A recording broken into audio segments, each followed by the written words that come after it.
নিমক হারামি করার পরেও যে বলে আমি কি করেছি, মিথ্যাবাদী প্রমাণিত হওয়ার পরেও যে বলে আমি কি করেছি, বিশ্বাস ভেঙে দেওয়ার পরেও যে বলে আমি কি করেছি, আমি তো কোনো অন্যায় করিনি, আমি এই করেছি, আমি ওই কাজ করেছি, এটা মিস্টেকলি হয়ে গেছে, সব কিছু করেও যে বলে আমি কিছু করি নাই, আপনি তার থেকে লয়্যালটি কেমনে এক্সপেক্ট করেন? তার থেকে আপনি সত্যিকার অর্থে ভালোবাসা কেমনে এক্সপেক্ট করেন? How funny it is. মনে রাখবেন, सच्चे इंसान की मोहब्बत हमेशा सच्चे होते हैं और झूठे इंसान की मोहब्बत हमेशा झूठे होते हैं।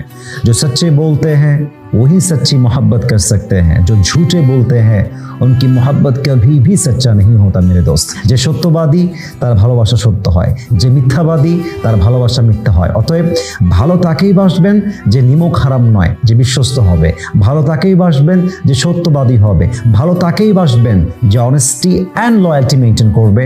আপনি আপনার লাইফে কখনোই কষ্ট এবং বিশ্বাসঘাতকতার শিকার হবেন না ইনশাআল্লাহ তাআলা।